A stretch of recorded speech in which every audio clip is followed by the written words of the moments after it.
Welcome back sa ating channel. Naging mainit nga no sa hindi umano sa mundo ng social media ang tila nakakagimbal nga na ginawa ni Kuting ng Norte at Lisa Smugs sa isang security guard sa loob mismo ng Malacanang.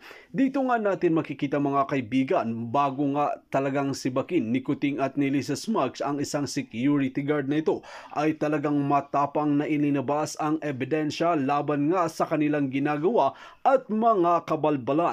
Dito nga natin makikita mga kaibigan at mapapatunayan na talagang hindi nga maganda ang ginagawa ni Lisa Smugs at Kuting ng Norte sa loob mismo ng Malacanang, dahil ang mga staff nila at mga security guard ay talagang hindi na di umano masikmura ang kanilang karumal-dumal na ginagawa sa bansang Pilipinas na ito. Kaya naman dapat talagang kalad ka rin at imbestigahan. Dito nga natin makikita na maraming netizen, mga abogado na talagang pinaglalaban ang taong bayan. Wal mga kaibigan, kung tutusin ay ito ang kailangan natin, ang may tapang at may bayag sana na namamahala sa ating bansa. Ngunit kung titingnan natin, nagkaroon nga tayo ng walang bayag at nagtatago na lamang sa saya ni Lisa Smugs. Kaya naman talagang alipin at tuta na lamang nila si Kuting ng Norte na ito at talagang sinusunod ang lahat ng sinasabi at walang sariling desisyon. Ito nga ang nakakalungkot na katotohanan. Wal mga kaibigan, para nga sa karagdagang impormasyon, panoorin nga natin ang buong video. At kung bago ka lamang sa aking channel, huwag kalimutan i-click ang subscribe button at notification bell para lagi kang updated sa ating mga bagong video. At para sa solid viewers natin dyan, maraming salamat sa walang sawang pagsuporta. Na gobyerno sa ating lahat. So wala talaga. So ito ay sign na talagang yung mga ginayupak na mainstream media ay kasabwat ng gobyernong ito. Maliban sa iilan at kasama yung SMNI, kasi sila nga yung number one na na pinatahimik, okay, o ginurgor, 'di ba? Ngayon mga kababayan, kaya kailangan nating i-share through private messages, through text, kahit na kinokontrol or ginugurgur tayo sa Facebook, but sa YouTube it's good, you know, alive na alive tayo ng bonggang-bongga dito.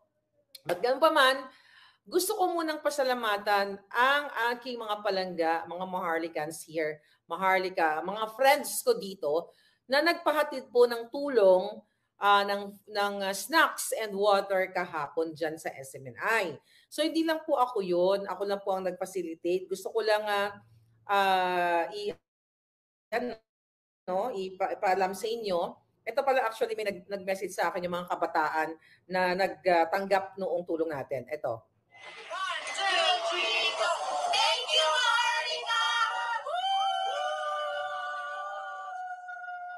Okay. So nakakatuwa, 'di ba? And also, ito mga kababayan, nakakatuwa dahil ito. Maraming salamat, Miss Maharlika. Maraming salamat po sa iyong tulong, truck ng tubig at pagkain. Okay. So ngayon mga kababayan, ito pa, last na lang. Ayan yan. Yan pala. Pareho lang pala yung na-unload. Okay. Short lang yon.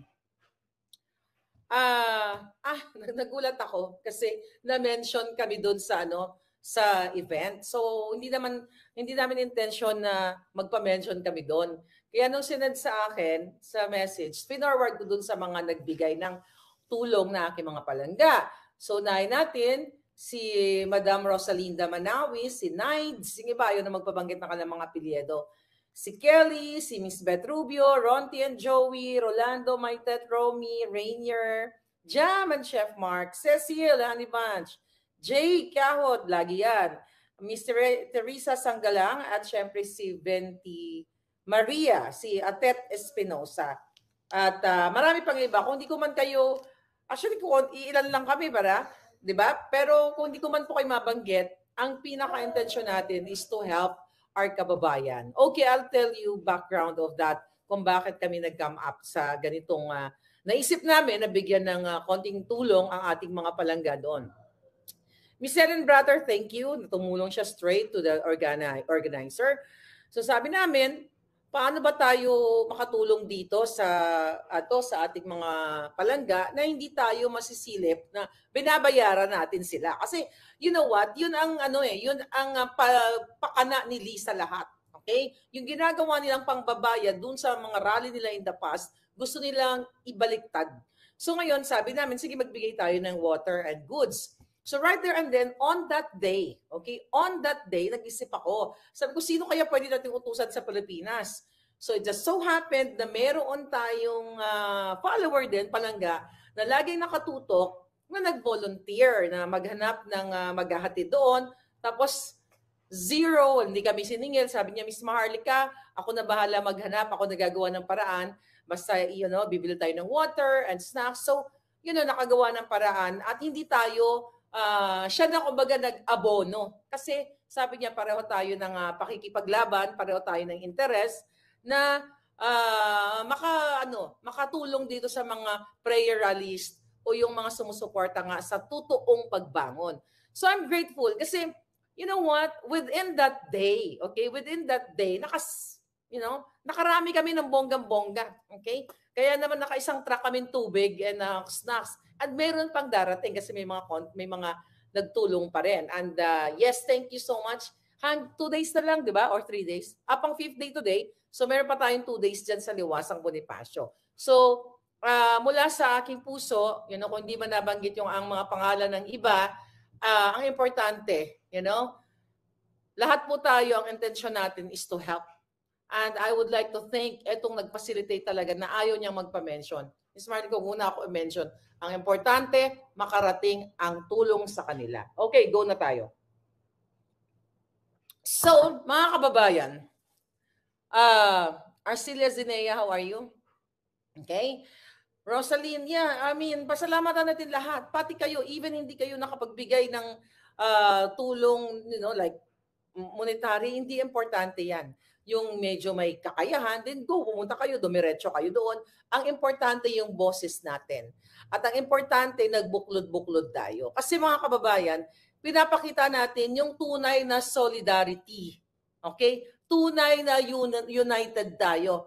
Pagdating sa mga bagay na inaapi na, okay? Inaapi na tayong lahat ng jutang ginimis na gobyernong ito. Gusto ko pasalamatan kayong lahat na nandyan ngayon o parating dyan sa Liwasang Bonifacio mamaya, di ba? Kasi tuloy-tuloy tayo at lahat ng mga speakers, lahat ng sumusuporta, ako po mismo talagang sobrang masaya ako dahil nung nag-start nga, di ba? Nung nag-start nga ako talagang in-expose ko mga inayupak na to, maraming nagsabi ng mga kaibigan ko, baka kuyugin ka ng 31 million na hindi naman talaga 31 million ang bumoto kay Kuting. But thank God, di ba?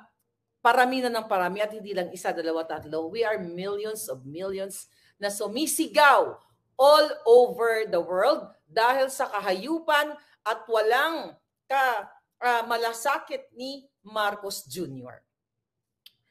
So alam na natin na wala siyang pakialam sa taong bayan. Travel here, travel there, lustay dito, lustay doon. Palpak ang kanyang mga decision making. Bakit palpak? Kasi ang intensyon niya ay hindi para sa inyo, kundi ang intensyon niya, mga kababayan, ay para ubusin ang kaban ng bayan.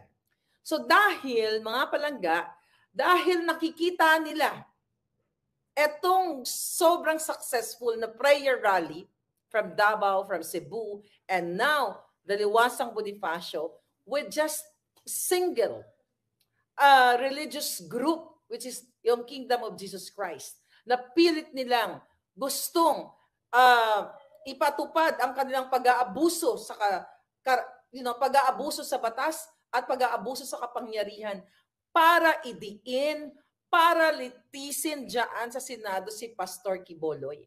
Okay? Ulit, mga palangga, hindi mahalaga kung ano yung ating paniniwala sa pagdating sa aspeto ng relihiyon. Lahat tayo may kalayaan at kahit hindi natin sila kapanalig, kapag sila ay inaapi, yan ang duty natin bilang isang Pilipino na hindi tatahimik. Kundi tayo ay nasa likod nila at suportahan natin. Kasi nga, biblical naman yan, di ba? na even though hindi ko kabisado or hindi ako masyado nagbabasa ng Biblia, na kapag inaapi yung kapwa mo, di ba? You, as a normal person na may habag, may puso, you're there to step up para ipagtanggol yung naaapi. Kaya nga may kasabihan na ang mga inaapi ay ang mga ibinababa ay tinataas ng Diyos. Di ba? May ganon. So tayo, kapag ibinababa ang kapwa natin, kasama din tayo kasi alagad din tayo ng Diyos. Kung kayo ay naniniwala sa Diyos, tayo ay mga alagad ng Diyos o alagad ng katotohanan, alagad ng tunay na nakikipaglaban. Kapag may nakikita kang inaapi, hindi ka magtatanong kung anong relihiyon mo. Diba? Ay, wag natin ipagtanggol si pastor kasi hindi naman natin siya kapanalig. Wag natin ipagtanggol kasi Muslim yan, kasi Katoliko yan, kasi Iglesia yan. Hindi ganun. Pag nakita mong inaapi na yung tao, di ba? Instinct yan kung meron kang human instinct. Pero kung animal instinct ka, you don't care about it. Di ba? Even sa pagtulong, di ba? Pag tumulong ka ba sa isang pulubi or kung kanino man, tatanungin mo ba na ano relihiyon mo? Pag sinabing, ay, Katoliko, ay, hindi kita tutulong kasi Katoliko. Hindi ganon. So, ako bilang isang lumalaban sa kadyutahan ni Lisa Hayop Marcos at ni Coting Jr., di ba? Ako po ay sabi ko nga, itinaya ko na yung aking alindog dito. May patong ang ulo ko. Papatayin ako ni Lisa Marcos. Mastermind yan. Hindi siya actual na gugurgur sa akin, pero gumagamit siya ng mga taong galamay niya at pera ng bayan para ipahanting ang ulo ko. So paulit-ulit kong sinabi yan kasi mga palangga, inireport ko na nga yung babaeng yan. Kaya hindi ako titigil, paulit-ulit, na hanggang sa huling patak ng dugo ko, hindi ko tatantanan ang mga hinayupak na to, lalo na yung babaeng niya. Okay? At sabi ko nga, hindi ang dugo ng mga Pilipinong may pagmamahal sa bayan o may respeto sa batas o may respeto sa kanyang kapwa ang huling papatak ang dugo. Dapat sila pumantay ang paa ni Lisa Ahas. Okay, dito na tayo sa pasabog. So dahil sobrang successful yung nangyayari ngayon sa Liwasang Bonifacio, mga palangga, ito pang kahayupan nila. Akalain nyo, pinalitan yung mga ordinary security guards. Lourdes Villasa, thank you palangga. Pinalitan, kahapon, nakarating sa atin, this is from Malacanang Puting Ahas natin, na pinag-inutos ng mga buwakan ng inang tanggalan ng trabaho ang mga security guards. Yung regular, not the PSG, yung mga ordinary doon, at pinalitan nila kasi natataranta si Lisa dahil sa rallying ito, baka lumusob kayo doon. Okay lang naman magmarcha kayo. So pinalitan po nila, tinanggalan nila ng trabaho. Kita mong kadyutahan ng mga ito. Bakit siya natatakot? Bakit sila kinakabahan kung wala silang ginagawang kasalanan? Di ba? Kung wala kang kasalanan, bakit ka matatakot? Di harapin ninyo. Di ba? Sabi ko nga harapin yung taong bayan ni Marcos Jr. Pero hindi hinaharap. Sa halip, anong ginagawa nila? Di ba? Sabi ko nga, naglalabas ng propaganda. Naglalabas ng what? Pagnanakot. Pananakot, pangsusupil, pangkikitil, pagka-cancel, lahat na lang, mga palangga. Ang ginagawa nitong hayop na Marcos Jr. at ni Lisa para manatili sila sa power, mga palangga. At masigurado nila na sila ay protektado nitong mga may mga rango or matataas na army or police. Sabi ko nga, yung mga yan, nandiyan lang sila para magtrabaho. Pero nakikita nila ang kamalian. Okay? Kahit napalitan mo pa Lisa Ahas, yung mga hinayupak na yan, hindi pala kayo mga hinayupak, kahit ipalit mo pa yung, I think it's not right na para murahin natin yung pumalit. Okay? Ito mga buwakan, ito si Lisa at saka si Kuting talaga, dapat ang kamura-mura dito palangga. So dahil nga natataranta sila na baka hindi na matapos ni Marcos Jr. o baka hindi na nga siya umabot ng June 30, kaya nag-change na sila ng mga security guards kasi baka magkaroon na nga tayo ng change of guard. You know? Change of guard, change of leadership. Yun talaga ang kanilang kinababahala. So imagine nyo mga kababayan, okay? kung gaano ka tarantado itong mga ito. Hindi sila kakampihan, sabi ni Ben Toto, ang PSG ay hindi sila kakampihan. Kakampihan ng bayan. Yes, true mga palangga. So ang ginagawa ng hinayupak ni Lisa, mga palangga, ito ay patuloy na nagbabribe, patuloy na nagbabayad ng mga tao para, again, ponteryahin tayo lahat. Lalo na itong sila, pastor. Even mainstream media, di ba, ayaw nilang i-report. Bakit?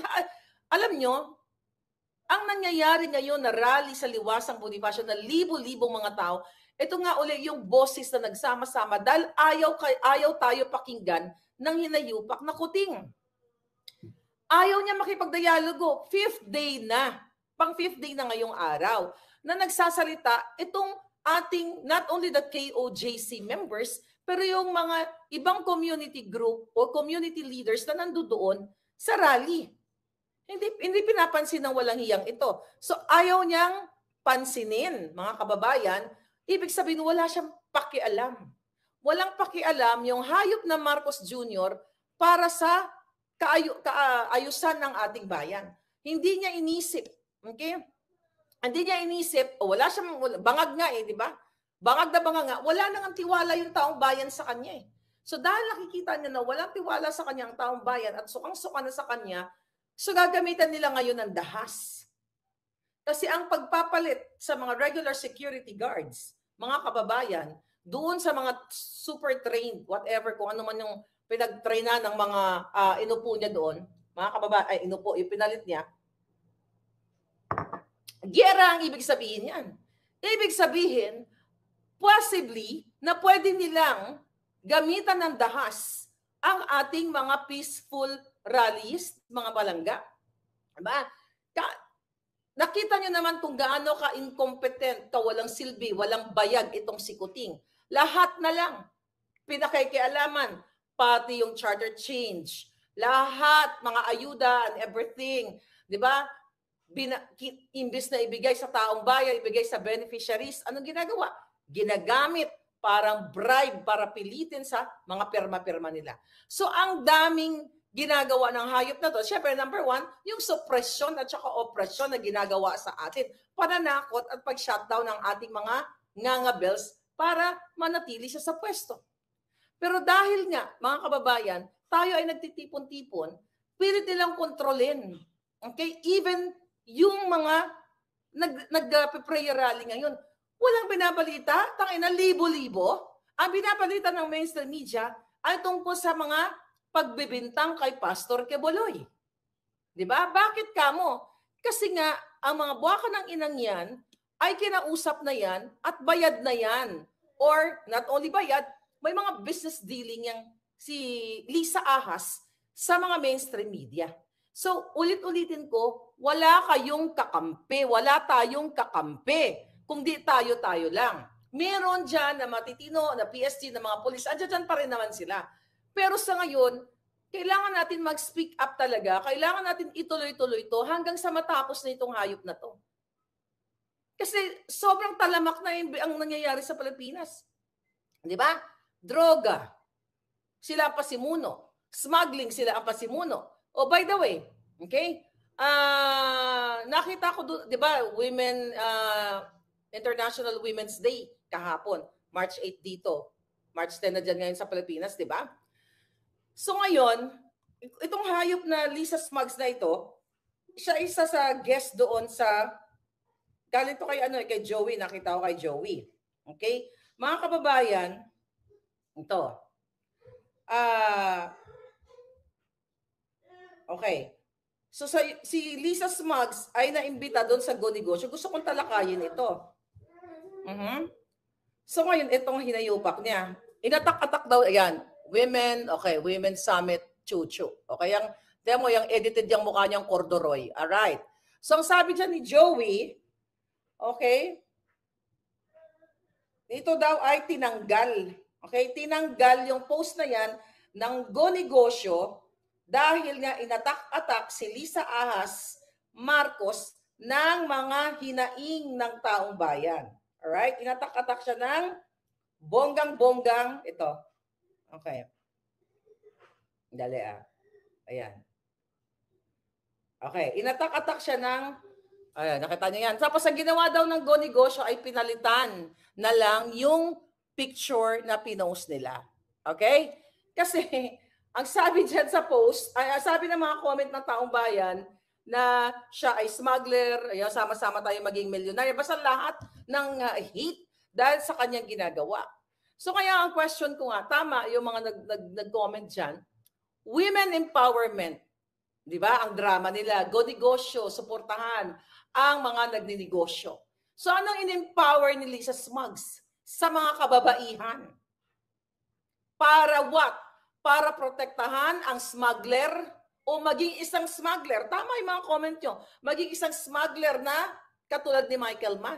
Kasi if you talk about women empowerment, maliban sa pagninegosyo, doon pinag-uusapan ang equality. Diba? Ensuring equal rights. Pantay-pantay na karapatan, not only ng kababaihan, kundi ng pangkalahatan. Ano itinuro ni Lisa Smugs dyan? Yung pagbabayad ni Lisa ng mga hitmen na gustong pumatay sa akin, yan ba ay ensuring equal rights para isuppress ang aking karapatang mabuhay at huminga sa mundong ito? Yan ba ang itinuro ng buwaka ng inang Lisa na ito? Ito ba ang oportunidad na sinatsat na dyan sa Go Negosyo na yan? At binura nila, dinilit nila. Ano ang pinaka-essence nitong pinag-usapan natin? And thank you, Joey, for posting that. Ngayon, mga kababayan, ibig sabihin, kung pinost yan, yung mukha niya, which is pinost talaga, at dinilit nila, hindi niya kaya ang what? Ang hinaing ng taong bayan. Kasi doon, sinabi na si Lisa ay smuggler, si Lisa ay nagpapanalo sa loto, sama-sama tayo maging milyonaryo, si Lisa ay ahas, si Lisa ay putang ina. Lahat ng naggalit ng taong bayan, nandoon. So bakit yung dinilit? Martial law? Gusto nyo sasabihin namin na ang buwaka ng inang yan, ang kinis-kinis, pero kordoroy ang mukha? See that, mga kababayan, tanginan nyo, Go Negosyo. Yung mga umaten dyan, although lahat naman ng umaten dyan, hindi naman yan demonyo katulad ni Lisa Smugs. Diba? Yung iba, nandadyan lang talaga na gustong matuto or something. Pero when you talk about women empowerment, Women Internationals Day, thank you nga palangga sa lahat ng mga kababaihan na mga matatapang, single parent. Okay? Hindi lang yon. Lahat ng babae, kahit ano pang mga status sa buhay, thank you at naging matapang kayo. At kasama tayong lahat doon. So nagdrama-drama ang buwakan ng inang doon, tapos didelete nila dahil hindi nila kaya yung bunganga o yung text ng taong bayan, yung hinaing dahil sa korupsyon, dahil sa pagpapanalo ni Lisa Robles na sinasabi niyang sama-sama tayo ng milyonaryo. Nasaan ang freedom of speech, freedom of expression? Kasama yan sa women empowerment. Anong inano mo doon? Smuggler empowerment dapat ang inyong tinitle. Smuggler empowerment, pulburonic empowerment, dahil sa pagsusuporta ni Lisa Ahas Marcos, hindi lang sa smuggling, kundi sa iba pang mga usapin, like pulburon, like droga and everything. Diba? Yun ang kanyang itinuro doon.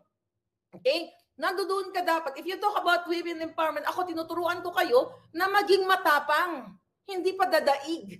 Na kahit politiko man ang kabangga ninyo, ipaglaban ninyo. Kahit na minsan, buhay mo ang kapalit. Sabi ko nga, masarap mabuhay nang lumalaban ka. Anong maitutulong mo sa sosyedad na ito, sa society ito? Diba? Ini-educate mo ang taong bayan para sila ay lumakas ang kanilang loob, matuto sa mga aspeto ng pagdinegosyo. Anong tinuro ni Lisa hayop na yan? Mag-smuggled? Mag-appoint ng katulad ni Michael Ma? Pakita natin ulit. Ito mga kababayan. Pakita natin ulit yung kaputahan ni Lisa. Ito. Ano Lisa? Anong itinuro mo? Ito? Itong si Michael Ma. Ito, pakita na, i-play natin yung jung niya. Jung. Oh, hi. You guys are great. Thanks for the support. Okay, thank you very much. Sama-sama tayo. Babago muli. Okay, ano natin yung ito ulit. Special Envoy of the President to China, Mr. Michael Ma. Oh, Special Envoy, Michael Ma. Yan pa tinuro niya? Oh, ulitin natin mga kapalaga. Babalikan ko yung sinabi ko. Yan ba ang tinuro ng hinayupak na yan sa go-negosyo? Yung paano maging kasabwat o maging partner ng smuggler? Inaakusan ko yung buwaka ng Ginemes na yan. Lalaban tayo hanggang sila ay matigbak, sabi ni Marcina. Okay? Yeah. Babangag muli. Lina Guas, thank you Palangga.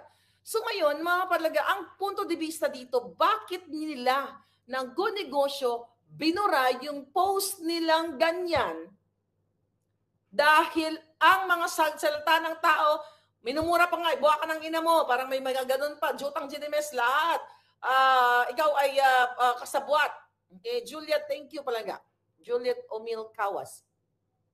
So you talk about Jutang Ginemes empowerment, in-empower mo, kahit in-empower mo ang mga polboronic. Pakita natin si Michael Sayarot kasi ito yung binanggit ko doon nung ako'y nagsalita doon sa prayer rally. Okay?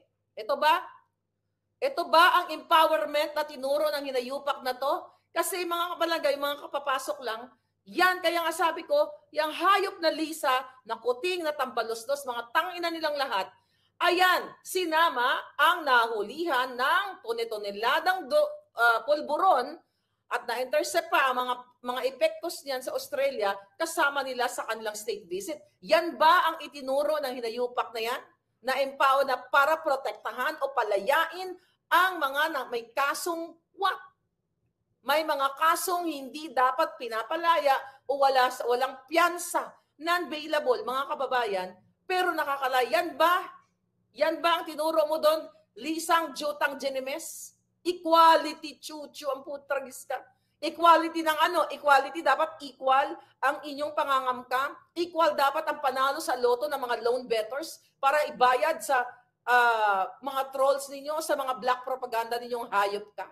Yan ba? For you to stay in power? Ganon yun mga kababayan. Para manatili sila sa power at dapat anong gagawin nila? Patahimikin tayo lahat. Isang mag-example yang go-negosyo na dinilit nila ang picture ni Lisa Ahas Arantamangos. Hindi ba dapat proud kayo dahil kasama nyo ang buwaka ng inang First Lady Ahas? Bakit nyo binura? Bakit nyo binura, mga palangga? So tinuruan din ba ni Lisa kung paano kasi kasama dyan sa women empowerment, di ba? Yung mga usapin tungkol sa ating social issues. Kasama po yan ang ating political stand, political views. Tinuro di ba ni Lisa na bago mag-eleksyon ay makipagsabwatan sa Smartmatic, hindi makipagsabwatan, nakipagsabuatan dahil yan ay nakalagay sa signed affidavit ni Attorney Glenn Chok.